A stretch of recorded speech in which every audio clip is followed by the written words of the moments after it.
Ah, que empieza a grabar.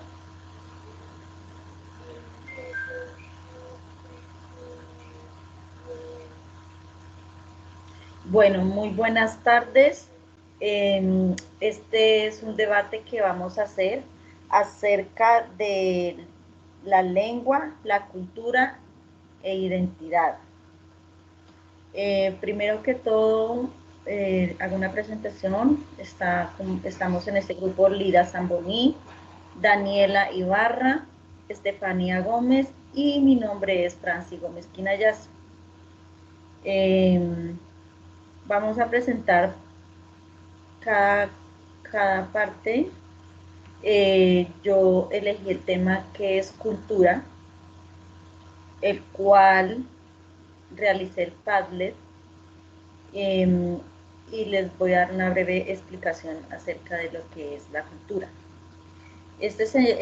Bueno, señala la asociación de etapas que llevan una comunidad desde el salvajismo a la barbarie y de esta a la civilización por una serie de metamorfosis espontáneas producidas según determinadas leyes que hayan dado lugar a la secuencia fija de las etapas sucesivas. Dentro de ella tenemos la primera identidad, la segunda identidad y la tercera identidad.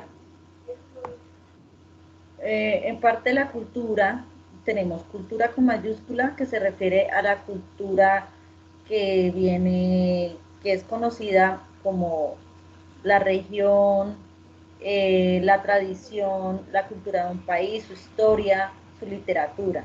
Y cultura con minúscula, la cual pues es la que se lleva de parte de los hablantes de la sociedad con conocimientos que permiten que se relacionen o interactúen en el mundo que los rodea. Es algo así similar como pues ciertas vivencias que se han venido haciendo y pues con los cambios del tiempo se ha construido socialmente. En cuanto a la primera identidad, tenemos la cultura antropológica, que es un conjunto complejo que incluye conocimientos, creencias, arte y moral, y las costumbres y capacidades adquiridas por el hombre y también los hábitos como miembros de la sociedad que los rodea. La segunda identidad se trata de, según Winston 1933, de la cultura que puede ser considerada como una totalidad en los rasgos materiales y no materiales, junto a estructuras, comportamientos que se le asocian y los usos lingüísticos que posee la sociedad. Y en cuanto a la tercera identidad, tenemos que es un conjunto de hábitos y costumbres que configuran las formas y comportamientos del individuo, la sociedad que lo rodea, según Winston, denomina como importante espacio entre la cultura y lo lingüístico. Pues tenemos otra definición que es la cultura lo es un todo, ¿no? Que la sociedad consiste en creer que para actuar de forma aceptable en la sociedad, pues es lo que lo rodea. Bueno, y por último, pues tenemos una definición elaborada por por la Conferencia Internacional de la Educación en Ginebra. Esto fue en el año de 1994, de la cual se trata de que engloba los modos de vida, las tradiciones, las creencias, las artes y letras, integrando su sistema de valores, los derechos fundamentales del ser humano. La cual no se refiere en cultura, sino que comprende igualmente la cultura popular. Esto es mi presentación acerca de la cultura. Bueno, continuamos con la compañera Lida,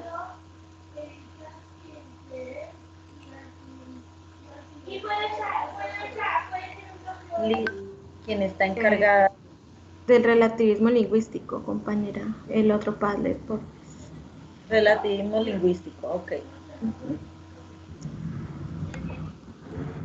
Bueno, relativismo lingüístico y cultural significa, digamos que todo lo que, o sea, digamos que es un concepto que se ha ido construyendo con el tiempo.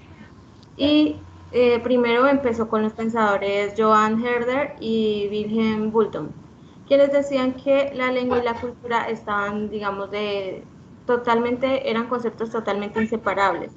y que el ser humano estaba condicionado a percibir la realidad de la manera en que su lengua materna le había enseñado.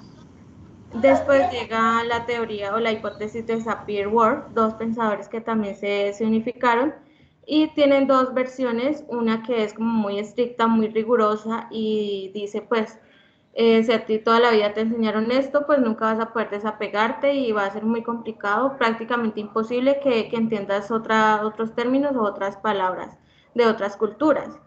Pero luego llegó la versión como más flexible, que es la más aceptada en la realidad, que quiere decir que aunque a ti te hayan educado con ciertos conceptos, ciertas palabras, ciertas estructuras lingüísticas, obviamente tú puedes modificarlas y cambiarlas, sobre todo cuando te decides a aprender una segunda lengua, y ahí pues como la relación del curso de lengua materna con el aprendizaje de una segunda lengua. Esto, por ejemplo, se dio debido a varias investigaciones y un ejemplo muy importante es que, por ejemplo, en otros países, en otras lenguas, tienen digamos en Colombia utilizamos, o en español solamente tenemos una palabra o así para decir color rojo, mientras que creo que es en ruso, tienen como 6 o 7 y todas son diferentes. En ningún lado dicen, digamos, rojo oscuro, rojo no. Totalmente diferente el vocabulario. Entonces, básicamente es eso lo que se refiere a relativismo lingüístico. Y en este aspecto nos preguntamos hasta qué punto influye la lengua materna en el modo de pensar de sus hablantes. Entonces, bueno, eso nos respondemos estudiando estos contenidos y sabemos que, digamos, el aprender una lengua no simplemente nos dota de vocabulario, sino también de aspectos culturales importantes, tanto como para nuestro desarrollo como para el de nuestras comunidades. Y ese es como mi aporte de este punto.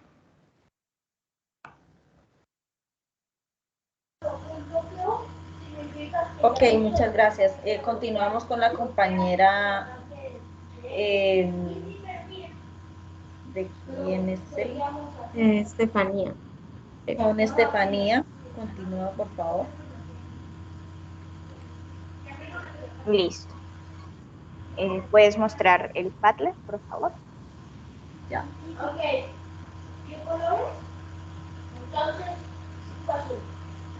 Ok, entonces relacionado a ese tema que es la noción de la cultura en la enseñanza de las lenguas extranjeras, encontramos como primer punto pues el concepto de la cultura en la enseñanza, que es algo muy importante que encontramos en este punto, ya que el término lengua o enseñar una lengua no solamente se va a referir a los elementos lingüísticos que componen la lengua, sino que principalmente es un sistema que se basa en la cultura inmersa en esta lengua y cómo se puede aprender.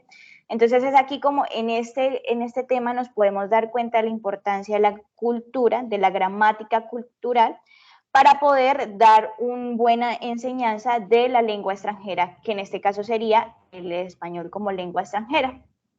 Por otra parte, encontramos el etnocentrismo en la enseñanza del español como la lengua extranjera, que es, digamos, uno de los problemas principales por el cual la enseñanza de la lengua no se lleva a un término satisfactorio.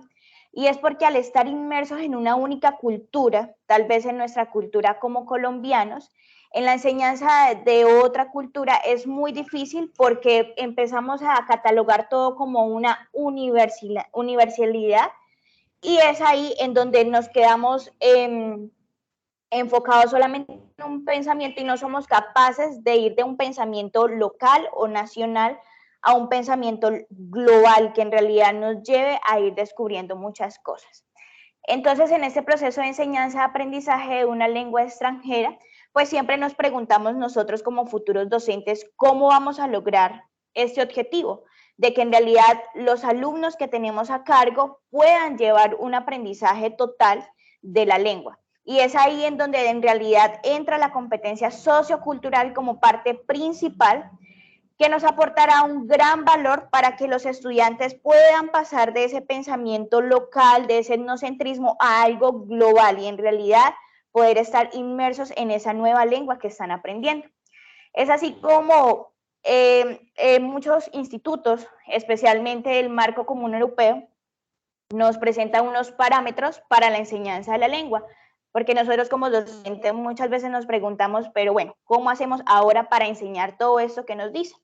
Entonces es así como ellos nos dan unos parámetros para empezar a enseñarles. Uno de ellos es pues empezar con los contenidos culturales tales como la vida cotidiana, las condiciones de vida, las relaciones interpersonales, valores y creencias, lenguaje corporal, comportamiento ritual y temas del mundo de hoy. Que esto lo que nos permite es que luego no vayamos a tener un choque, malentendidos con personas de la lengua que estamos aprendiendo. Pero entonces finalmente encontramos una complejidad en los parámetros que nos permiten, digamos, enseñarla. Y es que los docentes dicen que a pesar de todos estos parámetros que nos presentan como guía, es difícil poder enseñar esto en un aula de clase, porque como tal nosotros tenemos una guía de los temas que tenemos que dar y el tiempo muchas veces no alcanza para poder darles este contexto cultural. Es así como ellos piden que en realidad se den unas categorías inmersas en lo que nosotros vayamos a enseñar, y es por eso que aquí he escogido esta imagen en donde dice que la única pedagogía posible es estimular la curiosidad del educando, porque tal vez en un colegio no vamos a tener la posibilidad ni el tiempo para poder sumergirlos en la cultura, sino es más incentivar la curiosidad en ellos, que ellos también desde su casa puedan ir aprendiendo esta parte de la cultura. Muchas gracias.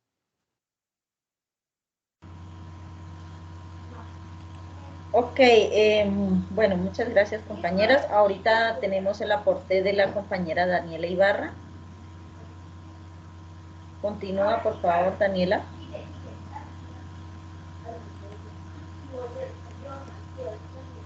Hola, cordial saludo. Bueno, hoy les voy a hablar sobre competencia comunicativa y subcompetencia cultural. Entonces, dice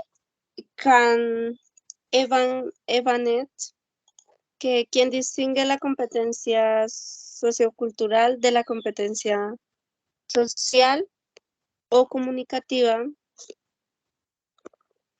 sabe que su trabajo consiste en una adaptación del modelo de la competencia de la misma comunicativa, fijación de los objetivos para la enseñanza de las lenguas. Según Van Et, uno de los objetivos es en el currículo de segundas lenguas debe consistir en la capacidad del aprendiente para reconocer la validez de otras formas de instaurar, categorizar y expresar la experiencia. Y otras formas que se llevan a cabo entre personas y dichas formas a diversos componentes de la lengua, como son elementos léxicos para que lo equivalente semántico en la propia lengua. Bueno, en el caso del español frente a otras lenguas, por ejemplo, podría decirse la palabra del concepto una y no sentada. Elementos léxicos cuyo sentido corre el riesgo de ser transferido erróneamente al propio concepto sociocultural. También es un ejemplo cuando en español peninsular se afirma de alguien que es muy majo, bueno. También medios verbales de expresión como el beso como forma de saludo o despedida, o el de usos convencionales de lengua o comportamientos rituales cotidianos. Bueno, las distintas formas de invitar o aceptar o declinar las invitaciones son los ejemplos. También, bueno, la competencia sociocultural en sí es uno de los componentes que diversos autores, bueno, han descrito por la competencia comunicativa. Hace referencia a la capacidad de una persona para utilizar una determinada lengua relacionada a la actividad lingüística comunicativa de unos determinados marcos de conocimiento, según la comunidad del habla. Los marcos pueden ser parcialmente diferentes a los de otras comunidades. y abarcan tres grandes campos. Bueno, el de las referencias culturales de diverso orden, el de las rutinas y también el de usos convencionales de la lengua. Entonces, bueno, eso es lo que les comparto. Gracias. Ok, bueno, muchas gracias. Tenemos aquí algo muy importante que nos habla acerca de la inclusión de cierto vocabulario en el lenguaje que es pues que manejamos culturalmente. Por mi parte, yo opino, viendo el video de Concepción Company y de Anel, ellos decían que el feminismo hoy en día, que está buscando la manera de hacerle inclusión al nuevo lenguaje, a nuestro lenguaje cultural. Pues por mi parte yo creo que esto es algo como que va en contra de nosotros mismos, porque ya nosotros tenemos una identidad, ya nosotros traemos una cultura. Yo creo que no es como tan importante crear conflicto o confundir a las personas de las nuevas generaciones con nuevas palabras que verdaderamente no significan absolutamente nada si ya nosotros todo lo tenemos definido. Eh, y ya la cultura que vienen haciendo hoy en día, con sus nuevos vocabularios, se entienden entre sus propias sociedades, que son minorías. No creo que sea tan necesario ni tan importante. No, pues no sé ustedes qué opinan.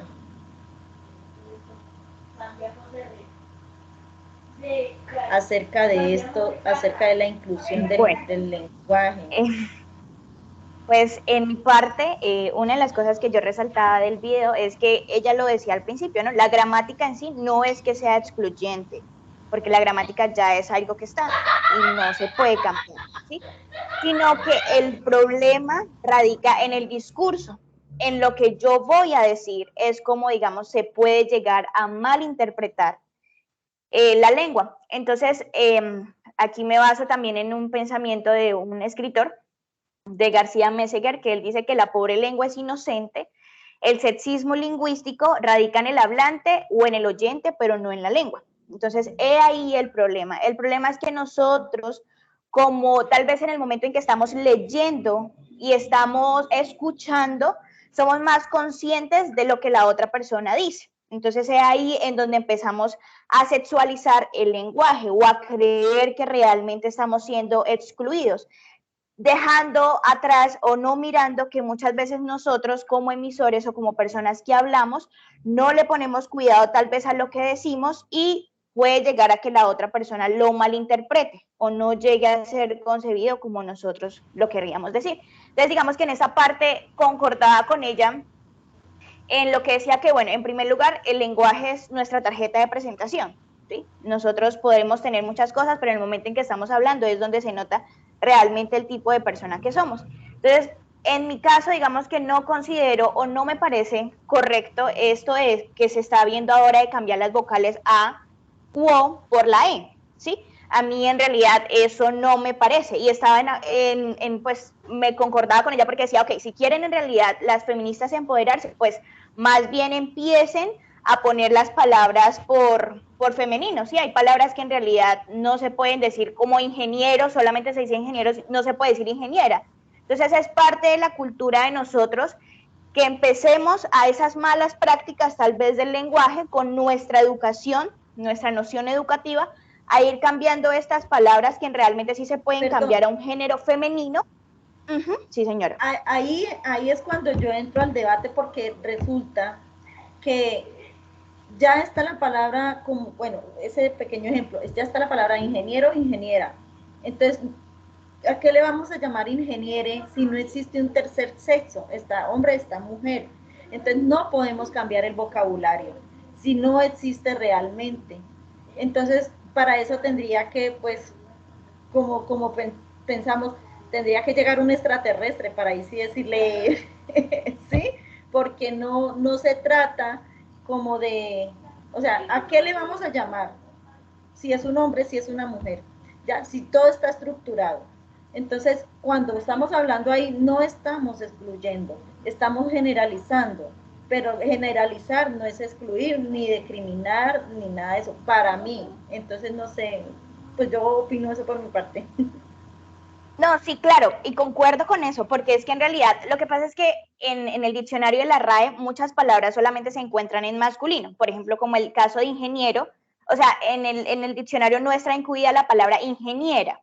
Entonces, ahí es lo que yo digo, que en realidad, más que empezar a cambiar la palabra por ingeniere, ¿sí? Que en realidad no tiene sentido, pues es más bien que las feministas o estas personas que están en pro de cambiar el lenguaje, pues hagan incluir la palabra ingeniera, ¿sí? Más que empezar a cambiar como tal las vocales por la E.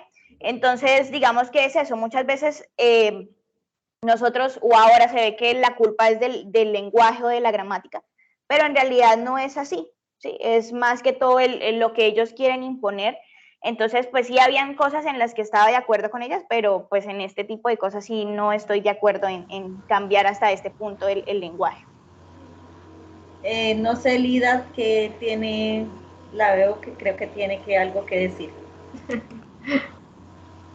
Sí, compañeras, pues yo concuerdo también en sus puntos de vista que cosas ya como agregar la E, pues para mí es bastante absurdo, no le veo ninguna utilidad ni necesidad de ponerle más palabras y más cosas.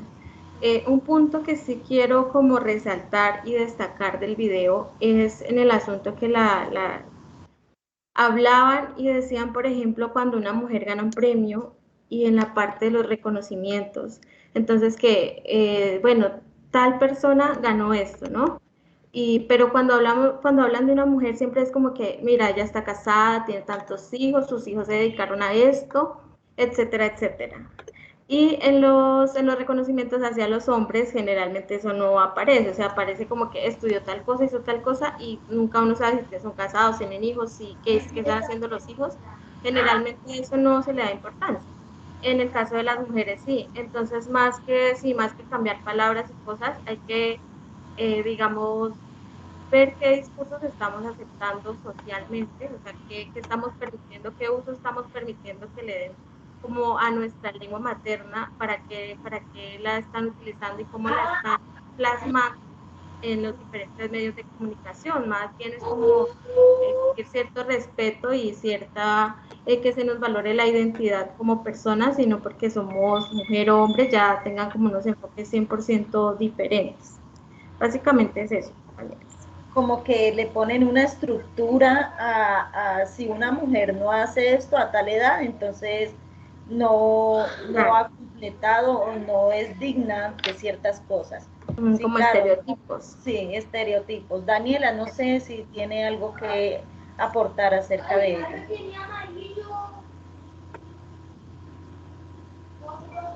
Pues como que lo que les decía sobre lo que me tocó a mí, que como que dice que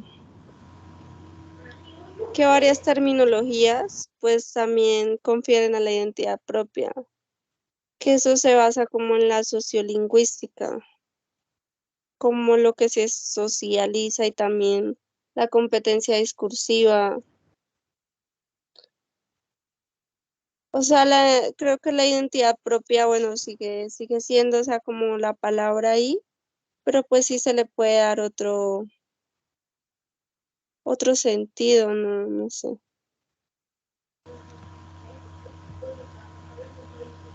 Bueno, además, por otra parte, quisiera enfocarnos también, digamos, en lo que ellos dicen de incluir un lenguaje, ¿no? Pues porque se supone que las mujeres están siendo excluidas de algo, pero bueno, dice, tal vez con cambiarla ellos piensan que van a cambiar todo, pero es ahí donde uno dice que se creen como a un ser superior, digamos, a otras personas, y ahí es donde, digamos, yo no estoy de acuerdo, porque si en realidad quisiéramos hacer de este un punto mejor, más inclusivo y esto, pues deberíamos empezar nosotros por parte, digamos, en aprender el lenguaje de señas o en aprender a leer el braille, ¿sí? Muchas veces uno va a un restaurante y jamás encuentra un menú en braille.